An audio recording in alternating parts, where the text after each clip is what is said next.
Welcome to our Defense Briefing show, folks. Today we've got some exciting stories from around the globe. First up, a PLA drone footage during military exercises near Taiwan shows a drone seemingly close to Taipei 101, raising questions about its proximity and authenticity. Taiwan dismisses the footage as AI manipulation, but some experts believe it might be genuine, testing Taiwan's defenses amid rising tensions. Next, the US has stepped in, urging Beijing to stop its military provocations around Taiwan.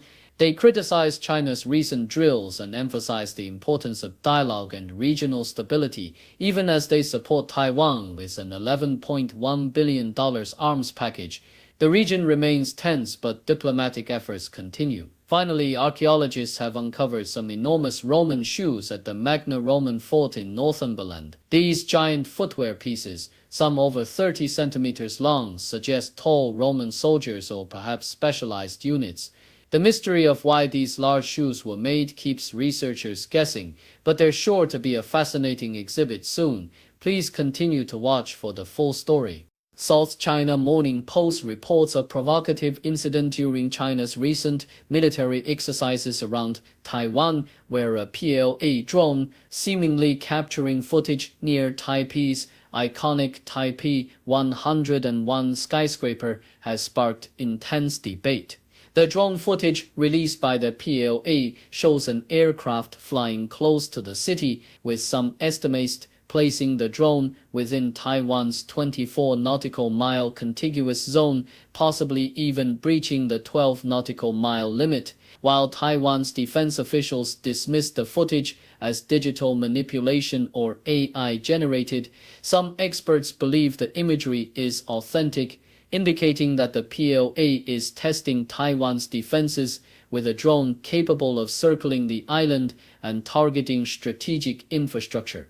The incident coincides with a broader pattern of aggressive Chinese military maneuvers, including 27 rockets fired near Taiwan, marking the closest live-fire exercise ever conducted by Beijing, just days after the US approved a record $11.1 billion arms package to bolster Taiwan's defenses.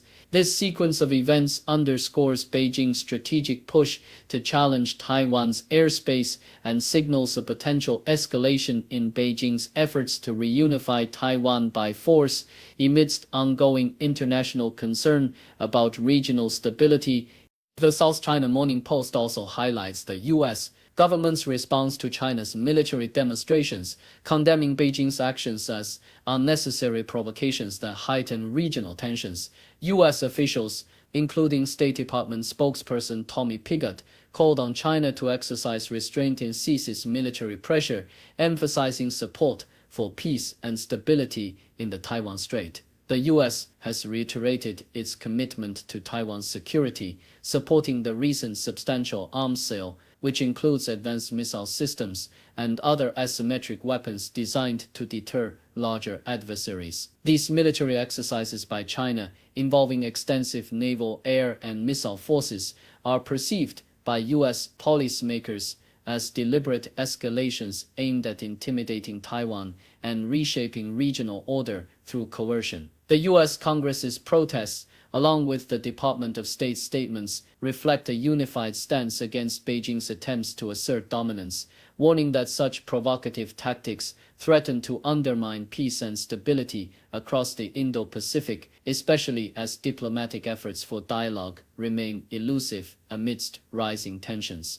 Australian Broadcasting Corporation discusses the potential of modular and prefabricated homes to address Australia's housing crisis, particularly in Canberra. Despite falling short of its ambitious goal to build 30,000 new homes by 2030, the ACT government is exploring innovative solutions like factory-built modular homes, which promise faster, cheaper, and more scalable housing options. Industry pioneers like Jeff McGinley of Adapt Homes have already demonstrated how high-quality, movable tiny houses can be assembled quickly and adapted to various needs, from crisis accommodation to permanent residences. However, challenges remain, primarily in planning, regulation, and certification processes, which slow down the deployment of such homes. Experts argue that streamlining approvals and adopting international best practices could significantly accelerate construction, helping to meet demand.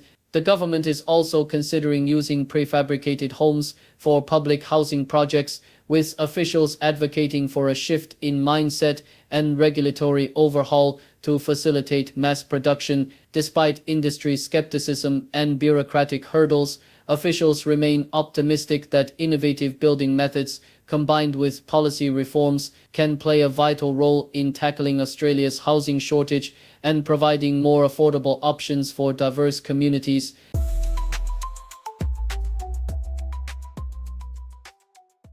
The Associated Press reports a tragic incident in Mexico where a 73-year-old woman succumbed to injuries sustained during the derailment of the interoceanic train, which tragically claimed 14 lives overall. This accident, which occurred near Nizanda in Oaxaca, involved a train carrying 250 passengers that veered off a curve, causing several cars to tumble into the dense jungle below. The event has drawn national attention as Mexico's government, led by President Claudia Sheinbaum, investigates the cause and considers safety improvements to prevent future tragedies. The train line, inaugurated by former President López Obrador in 2023 to enhance connectivity in rural regions, now faces scrutiny over its safety standards amid ongoing efforts to bolster infrastructure and prevent such devastating accidents. Yahoo U.S. details a tense standoff in Rowan County where a U.S. Army veteran suffering from PTSD was finally taken into custody without injury after a harrowing hours-long negotiation. Law enforcement responded to a welfare check at a residence where the veteran, dressed in military uniform and armed with an AR-15 style rifle, threatened to use the weapon. Despite the difficulties posed by limited equipment, negotiators managed to persuade him to relinquish his rifle temporarily, ultimately employing pepper spray and a taser to subdue him. The veteran, who was found to have an unloaded AR-15 and a loaded Glock handgun, was transported for mental health evaluation, highlighting the importance of community and law enforcement efforts to provide critical support for veterans facing mental health crises. The same outlet also covers a political misstep by John Vincent, a Myrtle Beach Democrat running for Congress, who mistakenly announced the suspension of his campaign on social media, only to later clarify he was still actively contesting the race. Vincent, a retired Navy officer, explained that his message was misunderstood as he intended only a temporary pause due to personal circumstances involving his mother-in-law's health. Despite the confusion, Vincent has resumed his campaign efforts, emphasizing his platform to fight government chaos, support families, and honor veterans. His effort to become the first Democrat in decades to represent South Carolina's 7th District faces an uphill battle against incumbent Republican Russell Fry, who boasts a strong electoral record and dismisses Vincent's candidacy as overly progressive.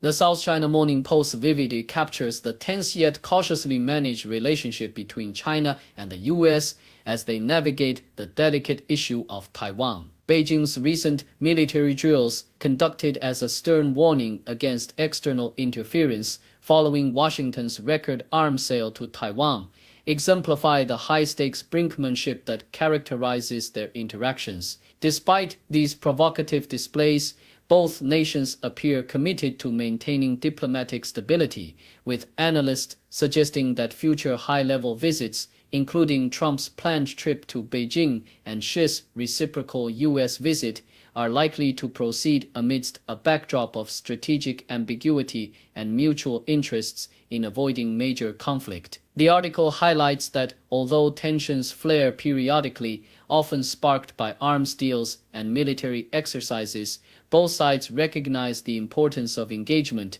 especially in the lead-up to international summits like the G20 and APEC, which serve as platforms to balance assertiveness with diplomacy.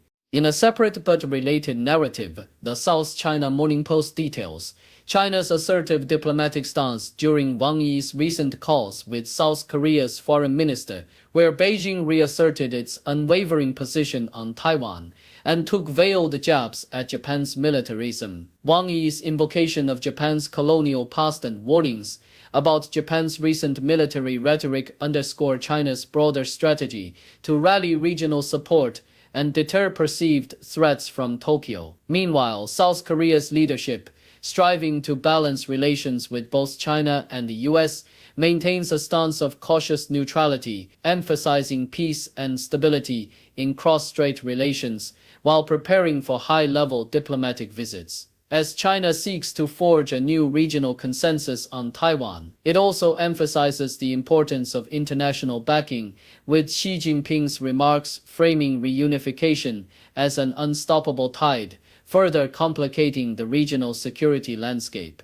The South China Morning Post reports that Beijing's condemnation of Taiwanese leader William Lai's New Year speech underscores its hardline stance against Taiwan's independence rhetoric. Lai's vow to bolster Taiwan's defenses, especially after the recent PLA military exercises, is portrayed by Beijing as a dangerous provocation, with the Taiwan Affairs Office branding him a war instigator intent on escalating cross-strait tensions.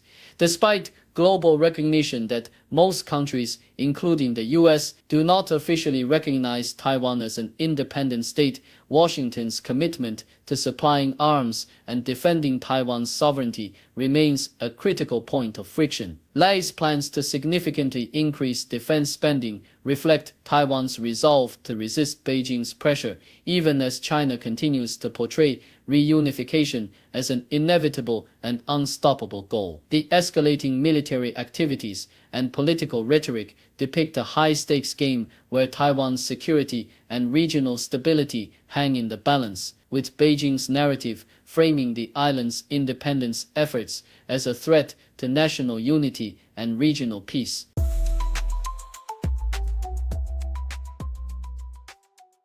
BBC reports that a mysterious discovery of enormous Roman shoes at the Magna Roman Fort in Northumberland has captivated archaeologists and the public alike. Among the 34 shoes unearthed in 2025, 8 are astonishingly large, measuring at least 30 centimeters, equivalent to a UK size 13 or 14, suggesting they belonged to very tall individuals. This finding starkly contrasts with the roughly 5,000 shoes previously found at the nearby Vindolanda settlement over the past 55 years, where only a handful were of such size. Archaeologist Rachel Frame announced that some of these giant shoes will be displayed at the Roman Army Museum, sparking curiosity about the identities of their owners. While the shoes clearly indicate tall soldiers, the reason for their presence at the fort remains a mystery, with experts speculating that these individuals might have belonged to specialized regiments requiring height for particular skills like horse riding or archery. To unravel this enigma, archaeologists plan further excavations, aiming to find clues on altars or tombstones that could reveal personal details or cultural artifacts from soldiers' homelands. The exceptional preservation of leather shoes at the site due to low oxygen soil conditions has allowed these ancient relics to survive for centuries, offering tantalizing glimpses into the lives of Roman soldiers and their unique characteristics. Thank you for tuning in. The content above showcases the latest briefing reports and analytical synopses, thoughtfully curated by the 6DO team. These insights stem from a wide array of reputable media outlets, think tanks, government sources, and specialized experts worldwide. We encourage you to explore these sources for a comprehensive perspective. Keep in mind that while the content may not always align with the official standpoint of 6DO Brief, it's not meant to be taken as absolute directives for decision-making. Comprising seasoned media professionals, learned scholars, and accomplished scientists, the 6DO team embodies a trailblazing, fully independent media entity. To customize 6DO Brief to meet your professional needs, you have the option to subscribe to a diverse array of briefings on our website, 6dobrief.com. Regardless of your location, you can conveniently receive 6DO Brief via email.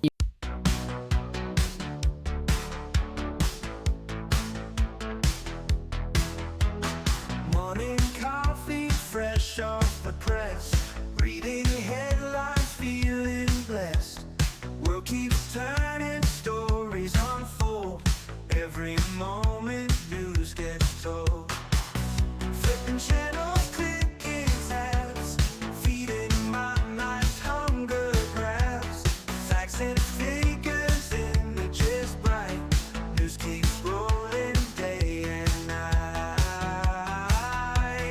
Headlines and headlines, can't get enough. Learning about the world, yeah, it's my stuff. Headlines and headlines, stories unfold. Knowledge is power, truth to behold. Politics, science, sports, and art. Every story plays its part. Global voices, voices near. Every headline loud and clear. Need the latest, got to know. Never stopping, always go. Scrolling, swiping, reading on. Daylight breaks in the dark. Headlines and headlines, can't get enough. Learning about the world, yeah, it's my stuff. Headlines and headlines, stories unfold. Knowledge is power, truth to behold.